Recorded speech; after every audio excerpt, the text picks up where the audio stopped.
All right, why don't we start off with your word of the day? It's inflation. So you're already looking past this jobs revision. You're focused on PPI and CPI. Why are you looking past the jobs report? Well, they kind of go together, actually. The idea is that the number of jobs created during the last year is many fewer than previously thought. So that means the labor market must be weaker than previously thought. And if inflation is just going to have a little bump for tariffs and then come back down again, that allows markets to price in additional Federal Reserve interest rate cuts. And so since the end of July, you've seen the 2-year proxy for short-term rates fall by almost half a point, while the 10-year has fallen by only about a quarter of a point.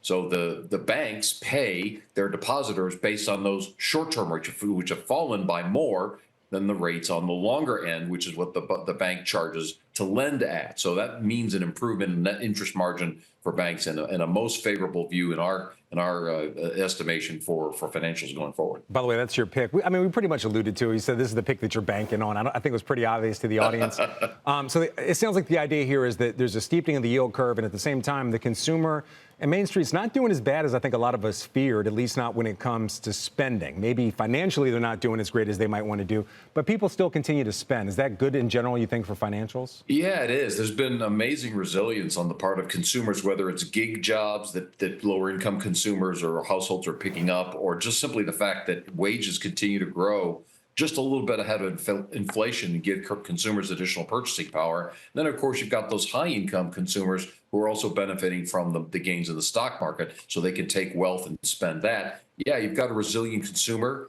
The yield curve is steepening, as you mentioned. That's pretty good for financials. All right. I want to go back to the revision very quickly, though. So Wells Fargo, your estimate's 475. I would assume that you agree with the House view, but there's an estimate that goes all the way up to $1 million. Is this a potential market mover? Because I spent a lot of time talking about it yesterday at the New York Stock Exchange, one of our other shows. A lot of people saw the potential for it to move markets. It does come out during the trading day, about a half an hour after the opening bell. Is it a potential market mover? Yeah, that number's out today. It's a preliminary revision. Notice that everybody's got red in their arrow. So everybody's predicting revisions downward. That's not a good thing, especially when the revisions last year for 23, those were also down.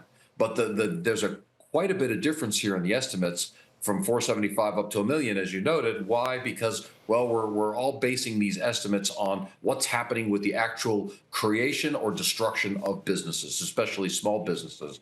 And that's really hard to estimate. So in the end, yeah, could it be market moving? Yeah, if it's closer to the very top end or closer to the very bottom end, but it's still going to be a negative number. And I think that's still going to be supportive of the yield curve steepening that we've been talking about and a general decline in rates. All right, Paul, you seem to think that we're going to get a rate cut coming up this month and maybe some more going forward, but you say the small caps are actually unfavorable. Why wouldn't those be favorable if we're going into a rate cutting cycle?